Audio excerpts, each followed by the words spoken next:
Welcome to this episode of Kennedy Saves the World. I'm just going to launch right into it instead of giving you a massive preamble because I have an American legend, an absolute hero in the studio. I've been wanting to talk to him for months. I first heard his story at the Founders Day event for West Point, the United States Military Academy, founded by Thomas Jefferson. And I was so struck and moved by his story, I asked if we could sit down for a longer chat and have a podcast. And he has agreed to come and tell you his story because you're not going to believe it. Bob Jones, he graduated from West Point in 1965. He then joined the Air Force so he could be a pilot and flew missions for a few years over North Vietnam and Laos. And then what happened next was a defining era in his life that has truly forged him into one of the most incredible freedom-loving survivors and warriors that I have ever had the pleasure to talk to. So, Bob Jones, welcome to Kennedy Saves the World. Thank you very much, Kennedy. And I don't know if I can live up to all those kind words you just said, but it's a pleasure to be here. Thank you. So in 1965, you graduate from West Point. That's right. Yes. So what did you think your service was going to be like when you graduated? Did you know things were percolating in Vietnam? Oh, yeah. We all knew because Vietnam had started already, and the classes ahead of us, a year or two ahead of us, they were all going to Vietnam. So we knew one way or another we're going to Vietnam. So in those days, they allowed a few cadets to choose another branch, meaning the Air Force, because the Air Force Academy was brand new. Mm-hmm. First class was 59 at the Air Force Academy. So my dad and my uncle were pilots in World War II, so I wanted to be a pilot.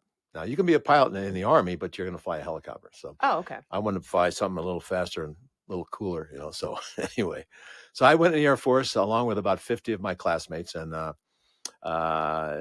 we went to pilot training, and then I went to learn to fly the F-4 Phantom, which was the fastest plane. That at the time? That was the frontline fighter in those days, Okay. and it was a Mach 2 airplane, and I've been 2,500 miles an hour in it. So wow, so it's pretty cool airplane. It is.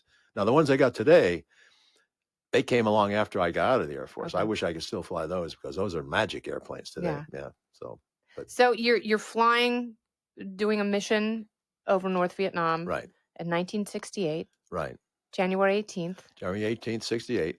And we were based in Thailand. My whole squadron deployed to Thailand from Eglin Air Force Base in Florida. So we started flying missions over North Vietnam and Laos. Mm-hmm. Because out of Thailand, we didn't go to South Vietnam at all, just North Vietnam and Laos. And you had to have 100 missions over North Vietnam to go home. Oh, that's a lot of missions. Is that what you wanted to do? Were you trying to get back home? Oh, for sure. Okay. Yeah, for sure. You want to fly your 100 and get out of there. You go back home. Yeah.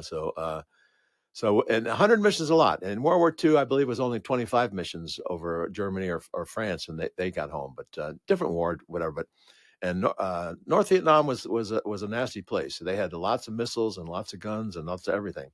So this was I kind of lost track. It was around my 80th mission. Whoa. And I knew guys were shot down on the first mission. So whatever, I made it through that at least. But around 80, and some were in Laos and some were in North Vietnam, but about 80 total. And we got hit pulling off the target. We're bombing a power plant in North Vietnam, and the airplane we got hit and started to come apart. And we're dropping TV glide bombs. It's called a walleye. Okay. And it was kind of the forerunner of the smart bombs today. Mm-hmm. This bomb was about 1,000-pound warhead, and it had a TV camera in the nose of the bomb. So you just roll in on the target, and your cathode ray tube or your radar scope had a TV mode. Turn the TV, you're looking out the bomb. So you roll in, pick up the target, lock it on, and then you had to give it enough speed because it didn't have a motor or anything. So it had little wings that could fly, but you had to have enough speed to get there. So you had enough speed, you locked it on, we call it pickle it off, and it flies down to the target itself. Mm-hmm. These things were extremely accurate. It would go through a window without touching the sides. Oof. So we all locked up on different parts of a power plant. This thing's so accurate. One guy has the door, you got the chimney, I got this, you got that. And we all had to drop it one time too, because if the first one goes in, smoke and everything, it obscures the target. The other ones just go ballistic. So they all had to hit like at the same time. So that was a little coordination there. And going down, all of us on a normal bomb run, you go one after the other. We're going all four at the same time. Mm-hmm. So we call it going down a chute at the same time. And this is like a 30-degree, 45-degree bomb angle. I'm worried about hitting the guy next to me, because we're all going down And together. it's one pilot per plane, or there's two of you? There's two Okay. pilots in each plane. Yeah.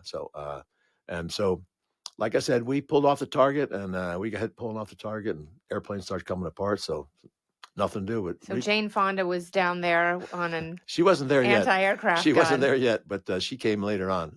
Fortunately, I never got to see her. I didn't want to see her. And I still don't want to see I her. still don't want to see her. But I can't stand that woman. well, she called us all that none of us were tortured. None of us were making stories up and stuff. So whatever. So we pulled up our sleeves and showed them the scars. Yeah. So, So you're shot down.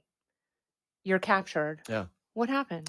Well, it's funny because we jumped out and the airplane's on fire, and so I remember pulling an ejection handle, and I'm in an ejection seat. My dad jumped out of an airplane, but he had to climb out on the wing and pull it. Had a parachute, Oof. But this is all automatic. So you pull it. You have an over face curtain, or you can pull. There's a handle between your legs. So I pulled that one, and the first thing that happens is the canopy goes, and then you eventually go up the rails, and it's a rocket seat, and it fires you like 400 feet up. And the funniest thing about this, I remember this like it was yesterday, in ejection seat training, the sergeants on the ground, this is back at Eglin, he's telling us, because you pull the handle, the canopy goes, and then there's like an interlock block pulls out, and this happens, that happens. You're like mice run around a little cage and stuff. This whole thing takes like a second, 3/4. Whoa. Till you go. Yeah. And they told us right then, if you have to do this, you're going to think it's not going to work. And I'll be damned. Well, I pull that up, and the canopy's, my helmet blows off. I'm getting burned. Flames are getting sucked in the cockpit. I'm sitting there getting burned. I'm thinking, this damn thing's not going to work, Yeah. And all of a sudden, boom, there we go. So next thing you do is you look up and you check your parachute. Yeah. And the parachute was kind of a narrow parachute to start with for us, with 24 foot, I think. And a couple of panels are gone, blown out. I'm thinking, holy smokes. And so they're shooting at us from the ground. And we jumped out at probably about 4,000 or 5,000 feet. As we got a little lower, I could see people down there, and they're shooting at us. And, great. and the whole area was nothing but rice paddies. This is south of Hanoi, and there's nothing but water. So, your mind is doing some crazy things. And I'm thinking, well, God, I'm going in the water here, So we carried Mae West because we flew over the Gulf of Tonkin too. So, So if we had to jump out over there, we got Mae West, and you also had the seat you sat on was a seat kit. And when you ejected, that seat, you're strapped to the seat. It goes with you. Whoa. And there's a little handle that you pull, and the seat falls away, and there's a long lanyard with all your survival gear on that lanyard. And at the bottom of the lanyard is a one-man life raft. So I pull that. My life raft deploys. All the stuff deploys. I'm coming down, and here we are. And the stupidest thing is that people ask me, "What's the first thing you thought after your shot? You come down at Ubon, where we flew out of in Thailand. There was an Aussie unit on the other side of the base, so we got to know all these guys. They're all young guys like us. I was 24. They're all young guys, and they said, "Yeah, you guys have to come down to Australia. We'll fix you up and stuff." So I was going to go to Australia the next month in February. So the first thought I had is, I can't go to Australia and now. meet some hot chicks. That's what the it was. first thing in your mind. This guy tells me, he says, you Yanks come down here and you steal all our women with your accents. I said, with my accent? I said, throw me in that briar patch, man. There we go. So you're taken prisoner. Yeah. And how do you survive the first night? Like, what happens? Well, they put us in a couple huts and blindfold us. And that night, we were very close to Hanoi. Some guys were shot down way in the southern part of Vietnam. It was a long journey up, and they took a lot of grief going up. Everywhere they stopped, they got beat up, So for us, we were just probably 20, 30 miles south of Hanoi. So they came that night with a pickup truck, and they threw us. We're blindfolded and hogtied in the back of the pickup truck. And then they brought out a film crew, and they did this to really kind of everybody, And so they brought this film crew out. It's old time with reels and stuff on the top, and had bright lights and stuff. And so they had to stand there, and they had taken our flight suits and our boots and everything, so we're standing in our underwear. Yeah. And this was, believe it or not, Vietnam got cold. Yeah. This is January, so we were cold, and so we're tied up, and so the guy sets this everything up, and they bring out two militia girls, and they're big on the women over there. I mean, if it wasn't for them, the Vietnam would fall apart Yeah. because they do all the work. And anyway, they come out and they look like Pancho Villa. They got bandoliers of ammo, they got helmets and rifles and stuff and knives, and they come up, and I'm standing there one side, and my rope, they give it to this one girl, and Bruce Hinckley is the other guy I was flying with. They give his rope to this other girl. They're shivering, afraid, standing next to these bad Americans, man. And I mean, they're more afraid than we were. Yeah. And so the guy starts the camera and he says, bow down, bow down. He wants us to look humble and sorry and everything. So he grabs our hair and pulls our heads down like this, So as soon as he leaves, we go back up. No, no, no, no, no, no, no. Bow down, bow down. So go back up again. No, no, no, no, no. So finally, we do this about 3-4 times. And the last time he pulls our hair down, I turned around to Bruce. I said, see, I always told you they're going to put us in the movies. And the guy, he thinks Bruce said it. He comes over, throws him on the ground, starts kicking him and stuff, slapping him. And I believe it or not, they could never understand how Americans can have a sense of humor. I'm 12,000 miles away from home, just been shot down. I'm half naked standing there. We just got captured. And I'm laughing because it's him and not me. So, and to this day, I see him at reunions and stuff. He says, USOB, couldn't keep your mouth shut, could you? So anyway. So how did you So then that night, they took us into Hanoi. And oh, by the way, I remember we're tied up like this. And I remember one time I turned my head and looked at this girl. And they're real girls. Vietnamese girls are really short. The guys are short. They're real. And our eyes happened to meet. And she goes, huh, like this. It's covered her face like this. And I thought, they probably tell you that if the American looks at you, you're pregnant or something like that, so whatever. So anyway, so that night they took us into Hanoi. And Bob, you're a handsome devil now. No, like back then. No. I bet just with your looks alone, you probably could have impregnated I was pretty celibate, whatever. So whatever. And we went to Hanoi that night to the Hanoi Hilton. And they took us into New Guy Village. There it was, and Heartbreak Hotel, excuse me. And a cell block of 4 cells on one side, 4 on the other side. And they're dungeons, big oak doors with a flap. The room was 7 by 7. It's probably about 12 foot high, barred windows, and a bare light bulb in there. And thick walls, rats running in and out. Oh, God. And they threw us in there, and we're still in our underwear, both of us. Now he's in one, I'm in the other. I'm in another one. So you knew you arrived when that happened right there. I said, "This is it, man." I said, "Oh my, here we are." And so, did you think you were going to die in that dungeon?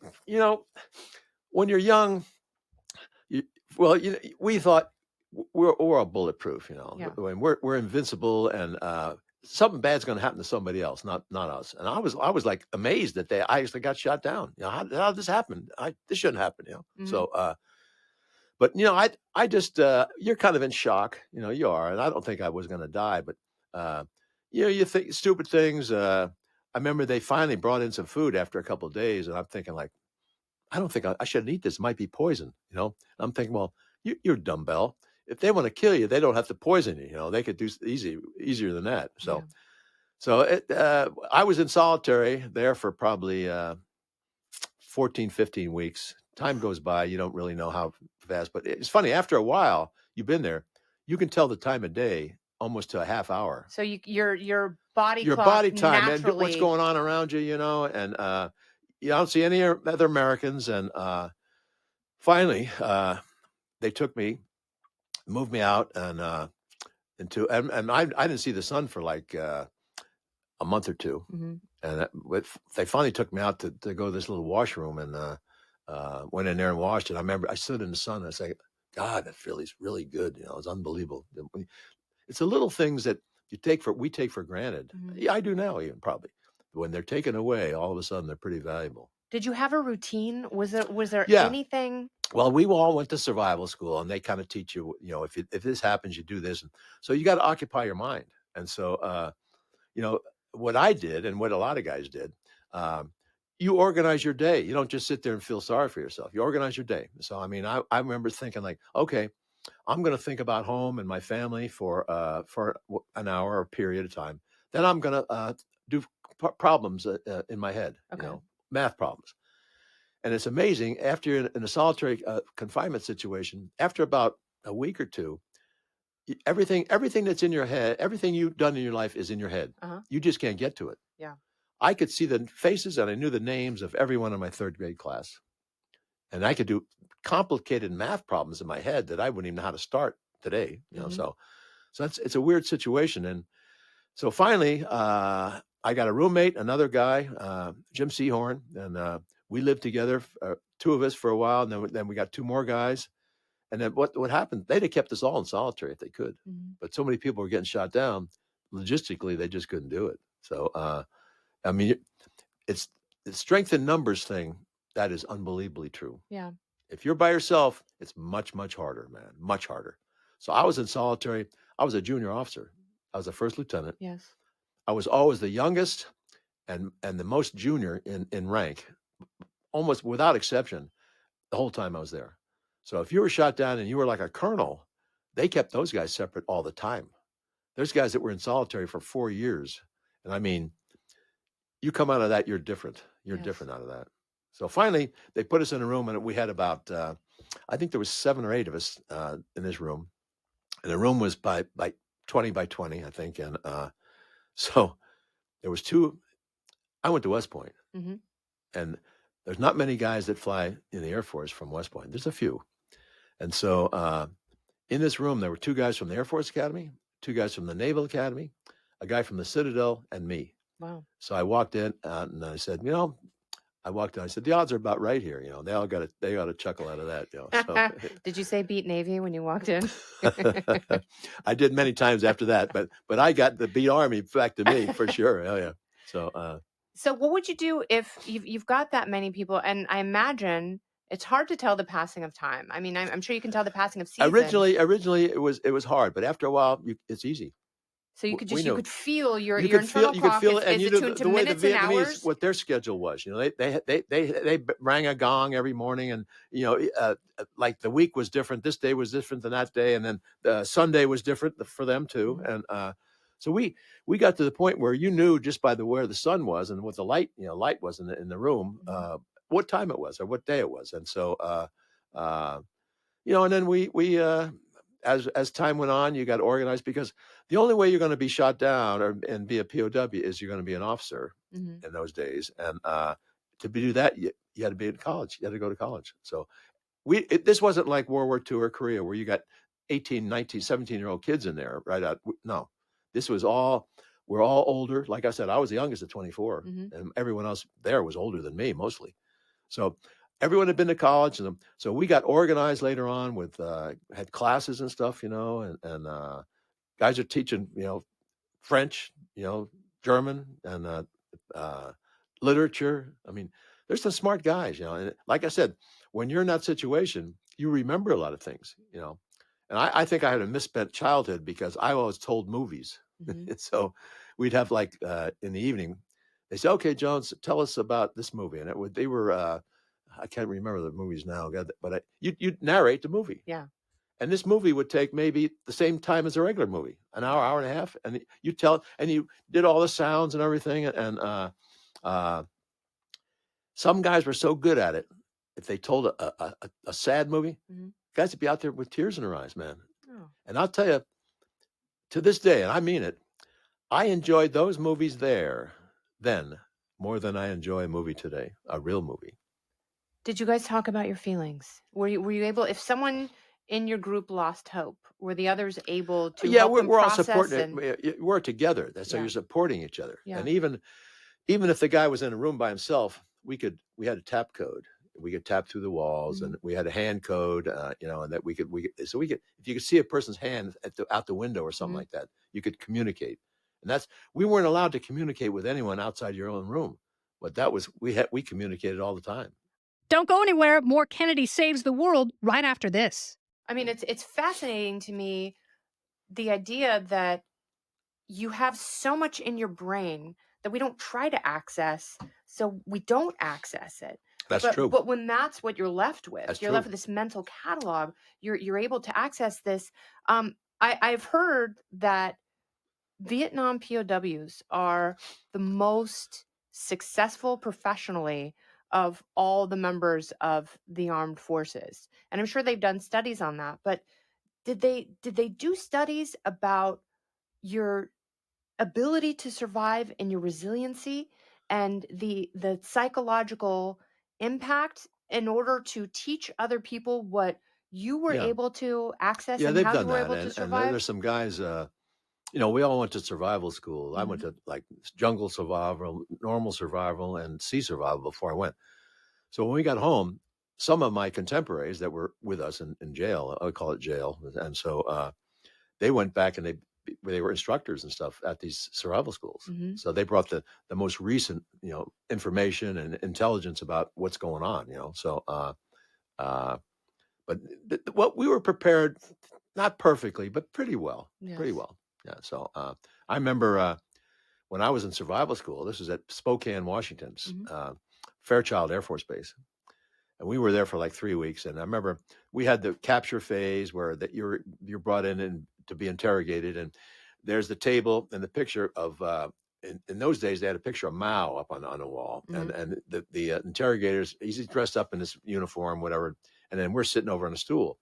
And so I remember, you're playing this game, and they told you this, you play this like it's real. And so, but you're in this situation and all, your mind goes crazy. A couple of times, guys grabbed the guy and started beating him up and stuff, and they said, no, no, no. Not that And real. well, they pulled out a little yellow card, like, okay, no, wait a minute, this is, Mhm. we're all friendly now, and so this guy, the guy I had, he comes over and he sits in front of me and he's smoking a cigarette and he's letting the smoke go right up my face, my nose. And so finally I grabbed the guy and threw him down, so he pulls this card out on me, and so he said, don't ever do that. You can't do that. Just sit there and you take it, whatever it is. I'm sorry. I'm sorry. So we go back to the game again. But the funny thing is, after I'm shot down and I'm in a real interrogation the first couple times, Yep. it's like deja vu. There's the table. There's a picture. Well, it's Ho Chi Minh up Yes. there now, and I'm sitting on a stool, and there's the Vietnamese guy, and I shouldn't. We call him Gooks, but I know that's politically incorrect, but that's what we call him in those days. But this Vietnamese guy's there, and I said, God, it's the same. It's unbelievable. Mhm. The only thing is, he never pulled out the yellow card. So I'm sure you didn't throw him down either. no, I did not. Yeah. Did not. He's got guards sitting all around me. Yeah, So you were in captivity for 5 years. 62 months. Yeah. And were you with the same group of guys or did they No, cycle we in we and got out? moved around a lot. It was funny. I mean, I lived with one guy. I did live with one guy, Glenn Myers, for 4 years, which is a long time. But they pulled two of us out, and moved to this room, moved to that room, moved to a different camp, and we could never figure out what the reason, the rhyme was. So, Yeah. but it was really good for us because we got to know all the names. Mm. See, because everyone, you want to memorize everyone's name that was there because they Yes. weren't putting out names at all. And so my parents didn't know I was alive for 2 years. So if Yeah. someone got out, they could contact your relatives and say, Well, I saw Bob, I was with him. well, Were there people who true. were released before you who were There were able to do there were that? there were 4 releases of three POWs each, Okay. early release, and you know you didn't want to do that because in order to do that you had to sell your soul. You had to Yeah. write a thing to Ho Chi Minh, and they always ask, would you like to go home? Yeah. I said, what will you do to go home? I said, I'm just going to stay here, whatever. And what do I have to do? They want you to write apologies and Mhm. make statements and tapes and And stuff. you weren't going to do that. No, that we weren't going to do it. Now, unfortunately, there were a couple guys, 12, that did that. But one of the 12 was a guy named Doug Hegdal. Mhm. He was I think the only, maybe one of 2 enlisted guys that were there. He was on a destroyer out in the Gulf of Tonkin as a Mhm. seaman. He was like 18 years old, fell off the ship. Oh, no. And so a Vietnamese gunboat picks him up, saves his life, takes him in, and they throw him in with us. And everyone's saying, what are you doing here? Yeah. This- He's too young. You well, don't know he's too young. anything. He's not a pilot. Yeah. Well, how come you're here? So he got thrown in with us, and he was the only one that had permission to go home early. and he took all of our names out. He memorized them, our names. And did he let your families know? My family and a lot of others too. Wow. Yeah. That's incredible. Doug Hegdal. And he went out probably at the end of 68, somewhere in that time period. Yeah. So you had only been in there for a Yeah. few months. Well, actually, it was longer than that when he finally got out, because my parents didn't know I was alive for 2 years. Oh my gosh. Can you imagine? Well, yeah, I have kids now, so that would Oh. be tough. Yeah. So, yeah. But so tell me about your work with veterans, because, Yeah. obviously there are contemporary combat veterans who suffer from things like For sure. PTSD. For sure. And, the treatments have failed them. But I think your story really inspires people. Well, I've talked to a lot of groups and stuff through the years. Yeah. Mostly when I first came home. I was Mhm. talking to kids in school and a lot of different groups and church groups and stuff. But it's a hard deal, because the kids, they come back, and one thing is different for us being pilots.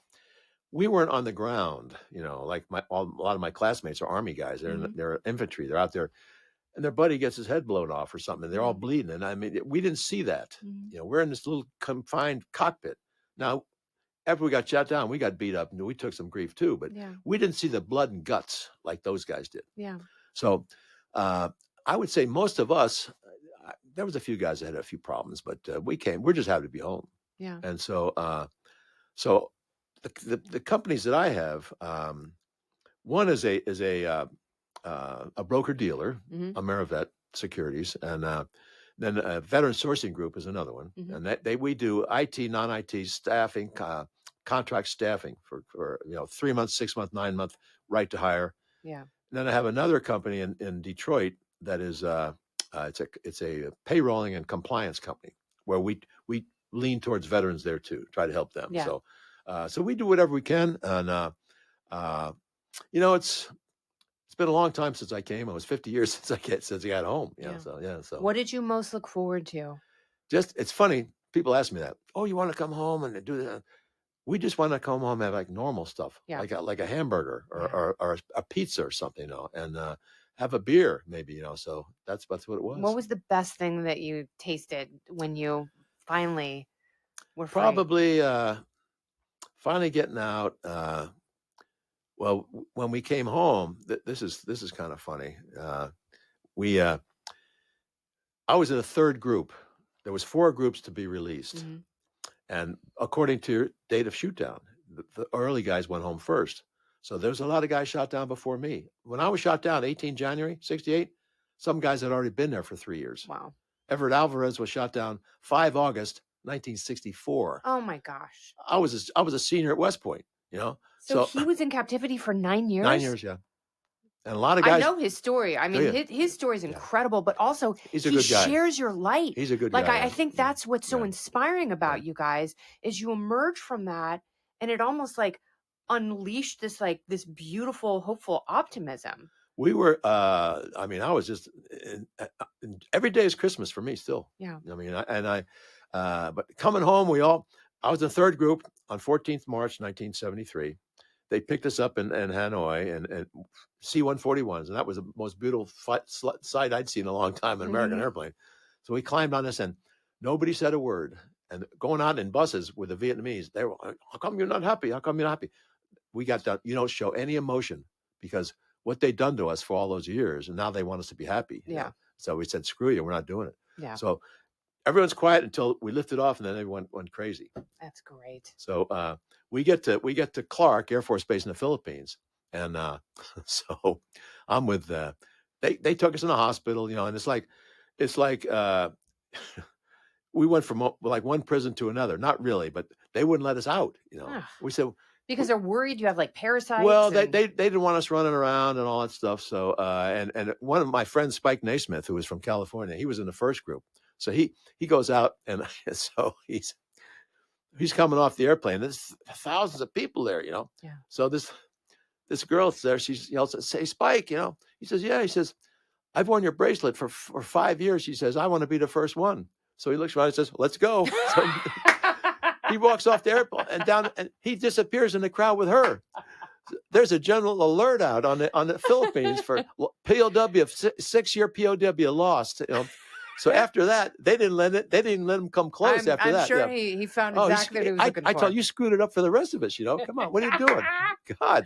So Spike's like, yeah, sure. He's like a rock star, and there's a groupie. There he is, man. So anyway, we get there and they hustle us right onto the buses, right to the hospital. I said, well, can we're going to go out to the officers club and have a beer? No, I'm sorry. You're going to go home here in a couple of days. You take it easy. So I'm with a guy named Bob Sawhill, who's a full colonel now. Wow. Yeah, he shot down, and you get your rank. Oh, You were promoted along, and I was a captain, and he was shot down, I think, as a major. So he's a lieutenant colonel, I guess. So anyway, I'm wearing there, we get checked out and everything, and they took us to the BX, which is a little store, and so we're buying all these clothes and stuff and stereos and all this clothes. It was the knit, the double knit was the style in those days. And you're probably too young for that, but suits and stuff with double knit suits, yeah. we thought they were cool, So we're buying this stuff, and so we come back to the hospital, and you can't get loose. You go right to the hospital. So he says to me, so we got to get out of here. I said, yeah, you're right, man. So I'm looking around, and so I go upstairs, and there's a guard at every door. They won't let us. They let people in, like whatever doctors and stuff, but you can't get out. So he says, so I go upstairs. Let me try some windows. So I'm gonna see if a window's open. We're shitting down a drain pipe and get out of here. So all the windows are locked. So finally, I said, we got the little plastic wristbands, it says you're in the hospital thing. Yeah. I said, put that under your shirt, because we had bought civilian clothes now. So we got new shirts. So put that on your shirt. I said, just follow me. We walked right out the front door. Yes, you did. So they were checking everybody coming in. They weren't checking so much going out. Not the front door, at least. I said, don't turn around. Just keep walking. No, just act like completely natural. This is what you're supposed to be doing. We just kept walking around, and there's taxi cabs right there. We jumped in one to the officers club. And this is a Friday night. And we're leaving Saturday, the next day. This is Friday night. So I know this is happy hour at the officers club, because we came through Clark on the way to Vietnam. Okay. 6 years earlier. So you know the lay of the land. This is the best officers club in the your memory's never been better. Force. You know exactly where to go. So we go down to the Rathskeller. It's downstairs, and they got a band. It's full of. We walk in. There's women, everybody. We're walking around and we're looking a little skinny. We walk in, So we go up to the bar, and we're standing there. We order a couple of beers. We're standing there, and this guy next to me says, he looks at it. He says, "You guys POWs?" I said, "Yeah." He says, "Where you been? We've been waiting for you." I said, "They wouldn't let us out." He says, "You come with us." He took us over. We sat at a table, and all these nurses and everybody, they're coming all over us, and so I end up with one. He ends up with another, and we're dancing. And she says, "Hey, you want to dance?" I said, "Yeah." I don't know. I know these dances. The music. I don't know what the music is. Yeah. I haven't heard any of this music. No, you got 5 years to catch up on. The music in 1968 is totally different than the music in 1973. That and movies and stuff. Yes. Now, I mean, my wife says, remember, I never saw that movie. Yeah. You didn't? Godfather. I was in jail. Yes. Yeah. So anyway, kind of a long story, and I'll go through some of it if you want me to. But we closed the place down. That's absolutely right. And the weirdest thing, because we're in jail, we're thinking, we're going to go out and have like one beer, you're going to be drunk. It was the exact opposite. We got so much adrenaline flowing through us. Okay. Yeah. And I'm saying, the guy said, "What do you want?" I said, "Well, I don't know." He says, "How about a Stinger?" I said, "Yeah, I'll take one of those. That's a pretty strong drink, you know." I went, "That's pretty good, Give me another one. That's pretty good." I'm putting these things down. I don't feel a thing, nothing, zero. My eyes are like this, man. I'm wide open, and so finally we close this place down. It's like 2:00 in the morning. Yeah. So he ends up with one nurse, and I end up with another one, and they're based there. One? They live there. No, one's enough. So anyway, so she says, "Okay." Well, she takes me up. She got like an apartment stuff, So we go in, have a little wine. She put some music on and stuff. So one thing leads to another, and so we end up in her room, and so this is weird, because and I'm thinking, wait a minute, I don't even know if the plumbing still works here, so we get all done, and this is the truth. She looks up at me and she says, "There, I've done my duty for my country." God bless her. And I said, "I hope there's a lot more patriotic girls when I get home like you." So anyway, maybe you don't need to have this in the podcast. Bob, it's fantastic. So it's fantastic. So that was that. And then the next day, we snuck out of the hospital. We're leaving the next morning. Did And you have so to get back into the I got to hospital? go back to the hospital, and so she drives me up to the hospital. I get out and kiss her, so I look in. It's like a fire drill going on, the back and forth, because they're looking for us. See? Yeah. And I walk in, and everyone's reporting up, and I just walk in. Yeah. This old, I say old, she's a lieutenant colonel, gray-haired nurse lady, and Yep. she's a lieutenant colonel. She's outranks me by a lot. Oh, yeah. She says, "Captain," yes, ma'am. Says, "How the hell did you get out of here?" I said, "Walk right out the front door, ma'am." She says, "Bullshit, get up to your room."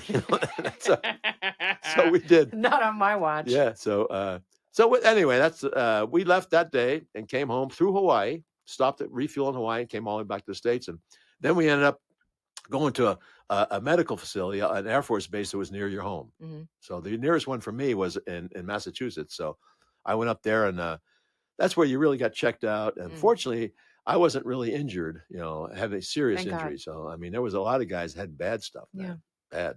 I mean, one guy, Jeff Ellis from New Jersey, guy, friend of mine, when he was shot down, he had a compound fracture of his ankle and with bones and stuff and all that.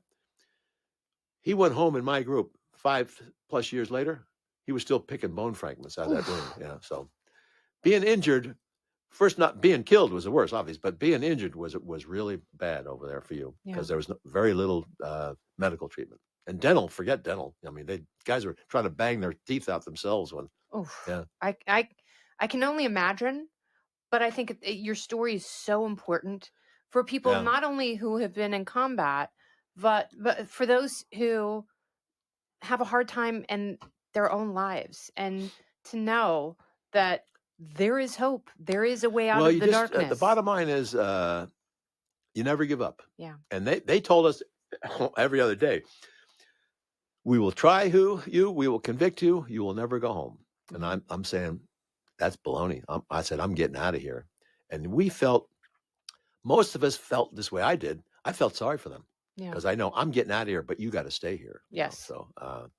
So we finally got out of there and came home, and everything was, it's like dying and going to heaven, man. And still, every day's Christmas for me. Every morning I wake up. I live in Hawaii now, which is really, it's unbelievable. So you flew through Hawaii. You looked around. You're like, I'm coming back here for good. I didn't say it then, but I'm glad I came back. Yeah. And I wake up every morning and say, thank you, God. I don't deserve this, but I'll take it. So I'm a lucky person. Yeah. Many of my classmates are died, and they're in the war, and now we're getting older, so they're just dying of age now. So, but I'm still around, pretty fair health, whatever. So. Your story is so inspiring. You're such an incredible person, and I really appreciate you taking the time to share this because you truly are an American hero. And I know you have been awarded so many medals and so many honors for your service, and you went back into the Air Force. A lot just goes with the territory. You went back and served. A lot just goes with the territory. 1976. Yeah. So let me turn this phone on. Sorry. You got fans calling you all over the place, Bob. They know. I can't think of anyone that doesn't feel this way. We don't think of ourselves as heroes. We don't, because I think of myself, I'm a survivor. Yeah. That's what it is. I survived that, and it wasn't easy, but I said, I'm not going to die in this place, man. Forget it. I'm getting out of here. And we did. So, and I would say that when I give talk to people and whatever they're having a problem, everyone has problems. That's the thing. Yeah. But you got to just persevere. And the bottom line is you don't ever, ever give up. Bob Jones. Thank you, my dear. It's my pleasure. Bless you. My pleasure. Thank you for your service and your beautiful life that you've shared. Well, it ain't over yet, I hope. Hell no, it's not. Anyway, there's a nurse outside waiting for you. No, wait a minute. This has been Kennedy Saves the World, along with Bob Jones. I'm Kennedy. Listen ad-free with a Fox News Podcast Plus subscription on Apple Podcasts, and Amazon Prime members can listen to this show ad-free on the Amazon Music app. Oh, go ahead and leave me a review while you're there. I'd love to hear what you have to say. You've been listening to Kennedy Saves the World on the Fox News Podcast Network.